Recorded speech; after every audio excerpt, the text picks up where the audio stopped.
Olá, bem-vindo ao canal de estudo da Bíblia, onde a cada semana nós trazemos um assunto novo dentro da palavra do Senhor.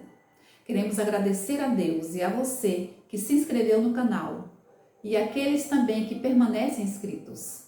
Desejamos que este canal cresça para a honra e glória do Senhor, para que outras pessoas tenham conhecimento destas mensagens que são colocadas aqui a cada semana.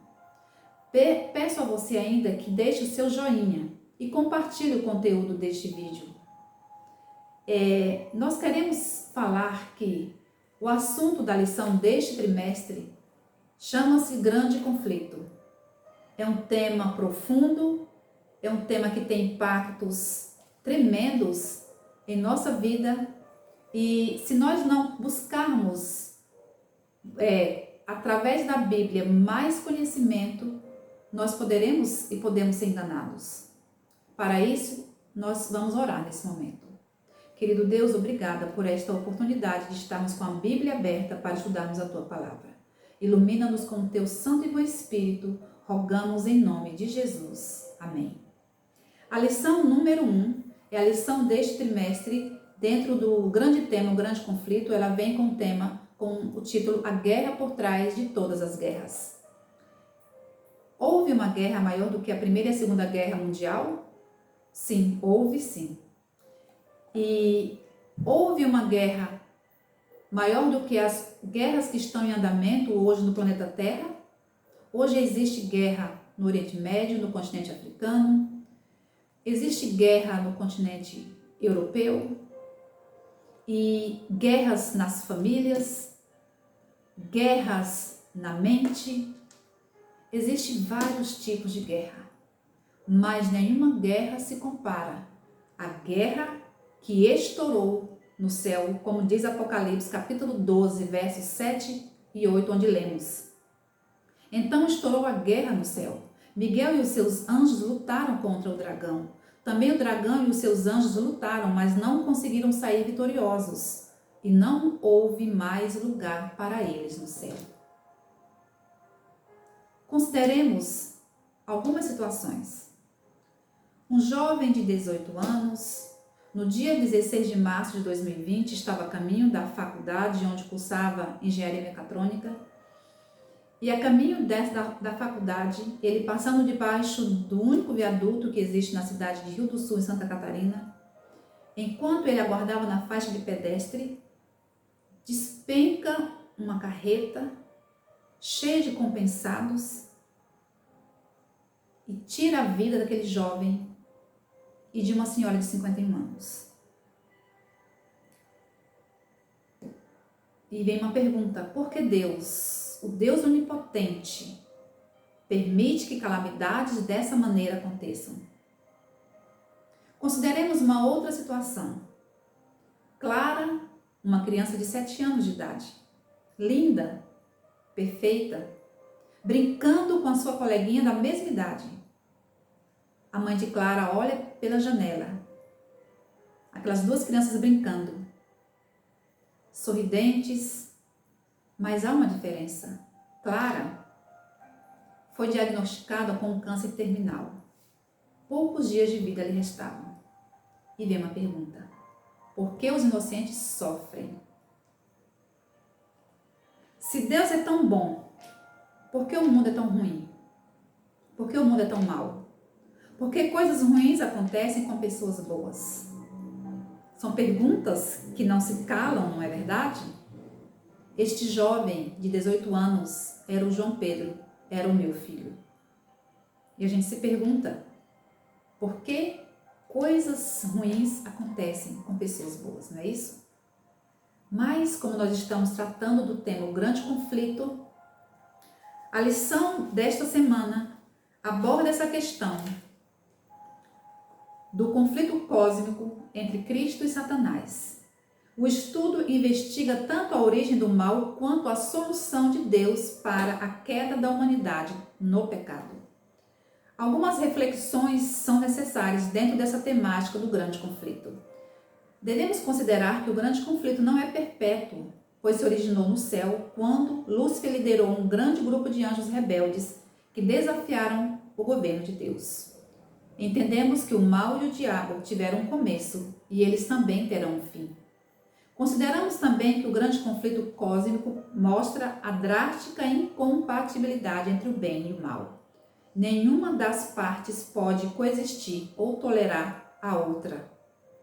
Consideramos também que o grande conflito elimina qualquer forma de dualismo filosófico ou religioso. Na visão de mundo apresentado pela Bíblia, não necessitamos do mal para reforçar o bem. Consideramos ainda a temática do grande conflito, que o conflito é de natureza espiritual e a solução deve ser, portanto, de ordem espiritual. Somente Deus e seu poder sobrenatural e criativo pode exterminar o pecado completamente e remover suas consequências catastróficas deste planeta. Então, o conflito é algo muito mais além do que nós imaginamos. O amor de Deus é incrível. Sua natureza é amor.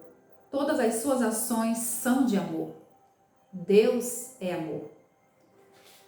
A lição de domingo, com o título Guerra no Céu, e baseado no livro de Apocalipse 12, onde nós lemos aqui do verso 7 a 9, onde estourou a guerra no céu, e a consequência dessa guerra foi a vitória de Cristo e a expulsão de Satanás e os seus anjos. O que essa passagem revela sobre a liberdade existente no céu e a origem do mal? Esse texto nos deixa claro que os seres celestiais também podem escolher. Eles têm livre arbítrio. Eles foram feitos seres com poder de decisão.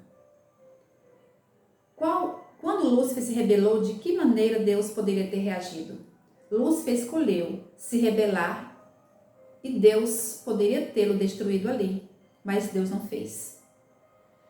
E o livro de Ezequiel, na Bíblia, capítulo 28, versos 12 a 15, e Isaías 14, 12 a 14, eles nos trazem as características de Lúcifer enquanto um ser criado por Deus ali do céu, e diz para nós o que passou na mente desse ser angelical.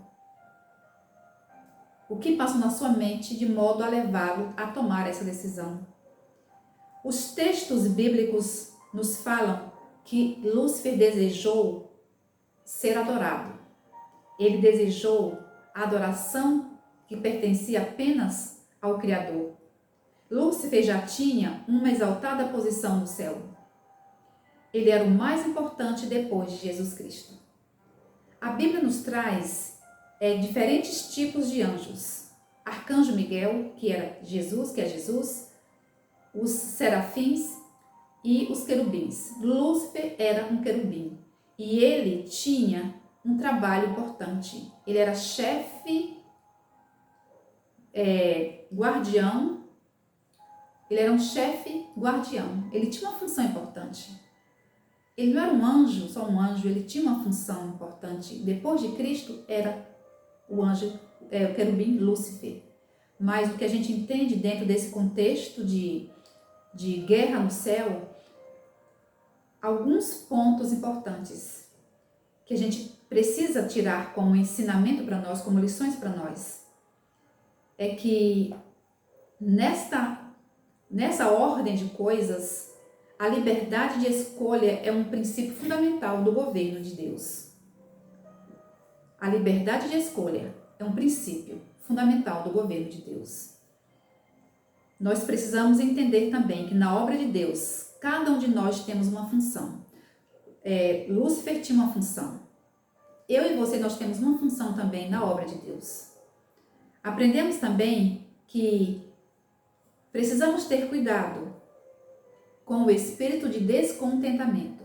Lúcifer, ele tinha a sua função, ele era o regente do coro celestial, ele era um anjo importante ali, mas ele queria mais. Ele queria supremacia. E quantos de nós hoje não brigamos, não lutamos por poder? E a gente aprende aqui que precisamos ter um espírito de contentamento. Um outro aprendizado dessa parte da lição é que a obra que realizamos deve ser para exaltar a Deus e não para elogios humanos.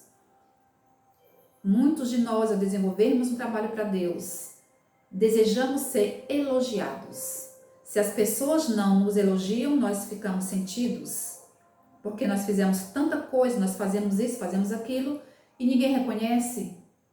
Olha, tudo que nós fazemos deve ser feito para exaltar e glorificar a Deus, que é o nosso Criador. Tudo a Deus e não a nós. Nós aprendemos aqui na lição também que o pecado originou-se com Lúcifer no próprio céu. E não há explicação lógica para isso.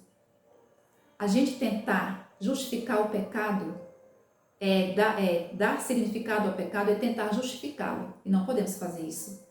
A lição também nos diz que Lúcifer tentou usurpar o trono de Deus, questionando a autoridade de Deus. Tenhamos cuidado para não também questionarmos a palavra do Senhor. Ah, Senhor, mas isso aqui eu não gosto, eu não aceito que isso seja assim. Está escrito. Ah, não, está lá no Velho Testamento. E não, o que vale é o Novo Testamento. Não questione a palavra de Deus. Não está para nós essa atitude de questionar. Olha o que aconteceu com Lúcifer. Foi questionar o governo de Deus. E para nós aqui é a palavra. Tenhamos cuidado com isso. Outro ponto que a lição nos revela é que Deus foi paciente com Lúcifer. No livro Grande Conflito, no capítulo 29 e 30, nos fala que Deus foi paciente com Lúcifer. E o que nós entendemos com isso e aprendemos? É que esse estado de coisas, o livro nos fala que esse estado de coisas existiu por um longo tempo antes de que Satanás fosse desmascarado e os rebeldes expulsos. Então, nos ensina que Deus teve uma longa paciência com Lúcifer no céu, para que ele não chegasse a esse resultado. Deus também tem paciência conosco, não querendo que nenhum de nós sejamos perdidos. Deus tem longanimidade, Deus tem paciência, nos chamando ao arrependimento também, para que nenhum de nós se perca. Aprendemos também que com essa atitude de Lúcifer, nós precisamos ter cuidado com o espírito de resistência. Enquanto Deus foi paciente, Lúcifer foi resistente. O resultado disso foi que Lúcifer foi expulso do céu. A resistência também dos israelitas ali no deserto, enquanto Deus tinha paciência com eles, tratando deles naquela caminhada, muitos morreram no deserto porque foram resistentes ao amor de Deus. Tenhamos cuidado também hoje com as advertências que Deus nos dá, para que nós não venhamos a resistir aos convites de Deus, ao convite da graça, ao convite da salvação. A lição de segunda, Lúcifer engana, Cristo prevalece. O orgulho de Satanás amadureceu e se tornou uma rebelião declarada. Ele acusou Deus de ser injusto e desleal. Contaminou os anjos com suas dúvidas e acusações. Apocalipse 12:4, a gente lê assim: a sua cauda arrastou a terça parte das estrelas do céu. Estrelas em profecia são anjos, tá? E aí fala assim ainda: as quais lançou para a terra, e o dragão se deteve em frente da mulher que estava para dar à luz, a fim de lhe devorar o filho quando nascesse. Dragão aqui é símbolo de Satanás. E o que esse texto revela sobre a habilidade de Satanás para enganar? Quantos dos anjos caíram em suas mentiras sobre Deus? Olha, a Bíblia nos fala que Satanás, ele é habilidoso em enganar. Eu posso até dizer que ele tem PhD, vários PhDs na arte do engano. Com a sua habilidade de enganar, Lúcifer lá no céu enganou a terça parte dos anjos. Apocalipse nos diz que existem milhões e milhões de anjos, miríades e miríades de anjos. Que quantidade é essa? A gente não sabe. Agora imagine a terça parte de milhares, de milhões de anjos. Foi o que Lúcifer fez, enganou a terça parte dos anjos. E esses anjos caíram. nas mentiras de Satanás. E quantos hoje não estão também caindo nos enganos de Satanás? Porque ele é expert na arte do engano. Nunca esqueça disso. Quando a guerra surgiu no céu, os anjos tiveram de decidir se seguiriam a Cristo, a Jesus ou a Lúcifer. Qual foi a natureza dessa guerra? Foi uma guerra física de ideias ou as duas coisas? Não sabemos os detalhes, mas que houve uma guerra, houve. E nesse conflito nós aprendemos aqui que não existe neutralidade. Nós precisamos tomar uma posição.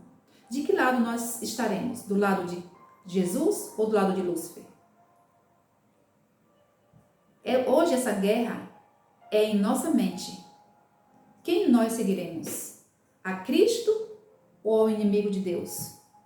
O poder da escolha, lembre-se, faz parte da nossa vida. Somos nós que escolhemos.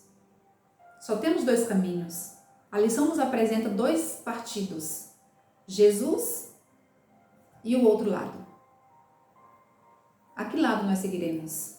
A lição pontua ainda o seguinte, que todos os anjos tiveram que decidir a favor de Cristo ou contra. A quem seguiriam? De quem seria a voz que eles ouviriam? Existe um hino muito bonito que fala assim: existem milhões de vozes por aí. É um trechinho da letra do hino. Existem milhões de vozes por aí. E eu faço uma pergunta para nós: qual voz estamos ouvindo? Qual voz nós iremos obedecer? A de Deus, em obediência à sua palavra, ou ao do inimigo de Deus, em desobediência? Outros textos bíblicos aqui, Gênesis, Êxodo e Josué, e eu pego Josué 25, 24, 15, onde Josué diz assim: eu e a minha casa serviremos ao Senhor. Que princípio fundamental do grande conflito nós vemos aqui nesses textos? É que Deus nos criou e nos dotou com a capacidade de escolher. Como resposta a essa capacidade que Deus nos dá, Deus espera que nós respondamos em obediência à sua lei, em obediência a Ele e em serviço leal a Ele.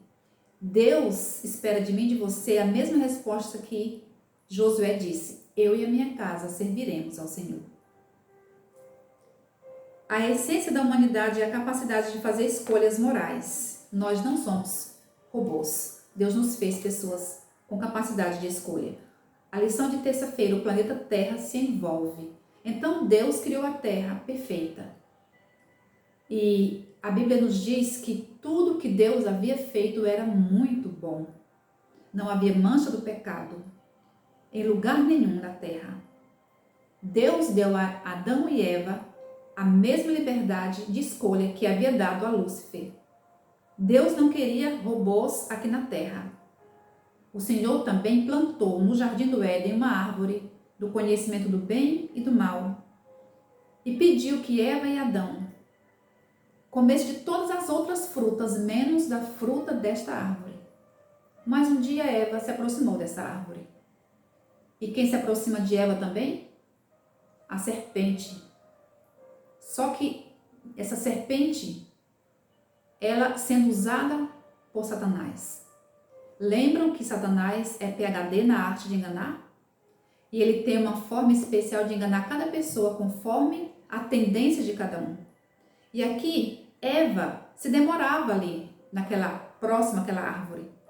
E foi a oportunidade que Satanás teve para chegar até ela. E ele falou: é certo que vocês não morrerão.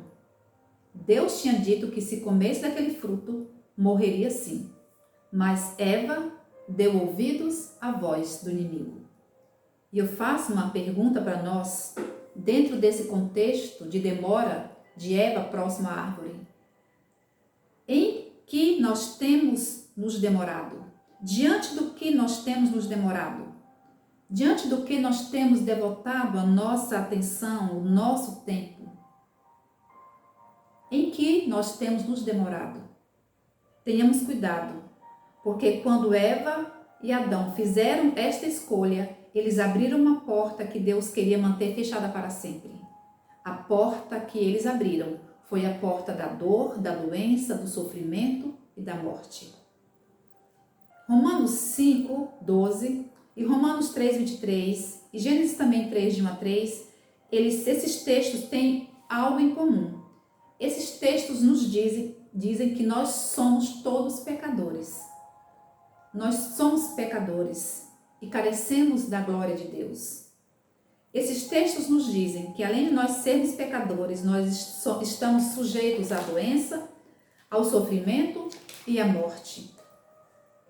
Lá no Éden, Deus apontou a solução para o pecado.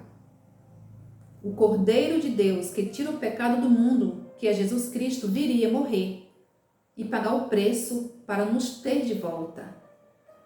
Adão e Eva abriram uma porta e Deus veio para fechar essa porta, oferecendo o seu Filho amado, Jesus, para morrer por nós. Na essência, o pecado, ele é rebelião contra Deus. Ele nos separa do Criador. E se nós somos separados do Criador, que é a fonte da vida, então, o que acontece? Morremos.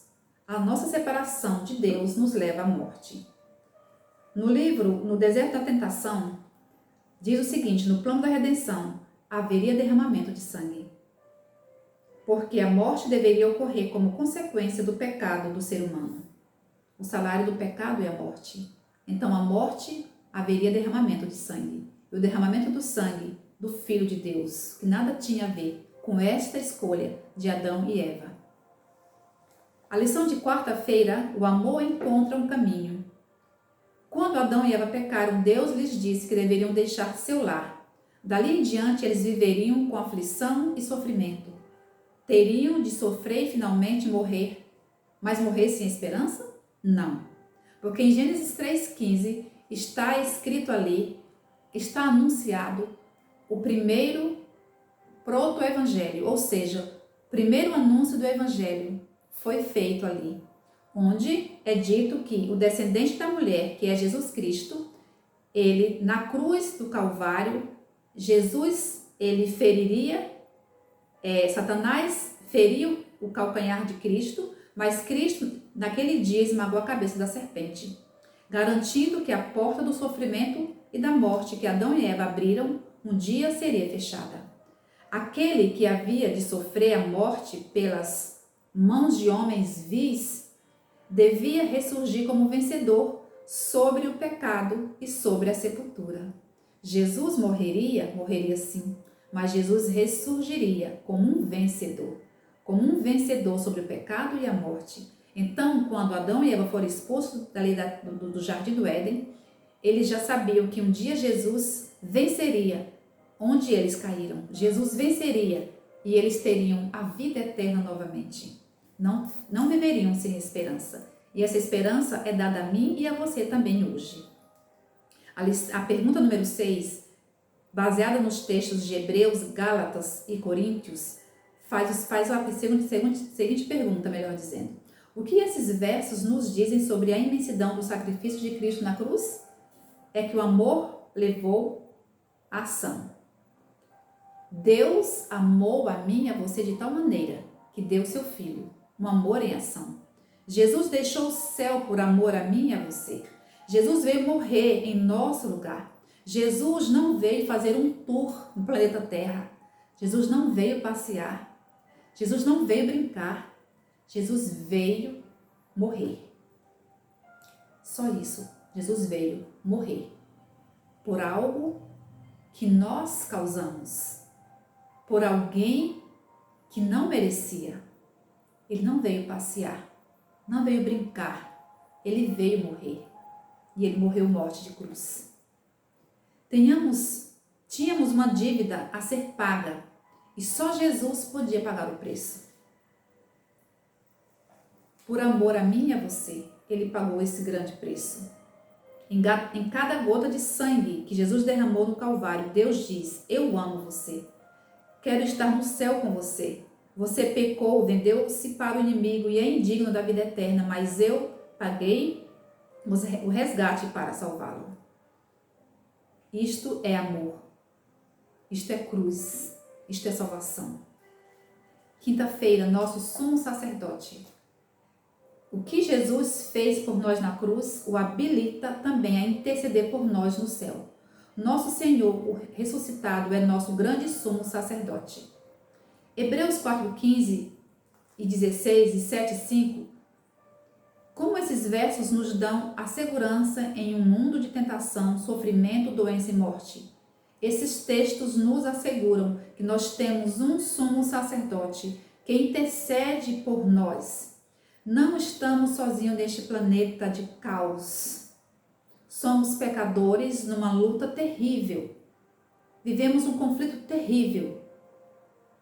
Mas é nos dado um mediador. E quando Jesus nos diz aqui, portanto, aproximemo-nos do trono da graça com confiança. Nos aproximemos do trono da graça com confiança, porque Jesus nos apresenta diante do universo revestidos de sua justiça, salvos por sua morte e redimidos por meio de seu sangue. Jesus morreu por nós. E ele abriu um canal, um acesso para nós nos achegarmos ao trono do Pai. Mas não somos nós que chegamos diretamente diante de Deus. Jesus nos apresenta. Ele pega na nossa mão, nos leva até o Pai. Ele nos leva porque ele tem as prerrogativas que nós não temos. Ele morreu, venceu em nosso lugar, para que nós, crendo nele, tenhamos também o livre acesso até o Pai através dele.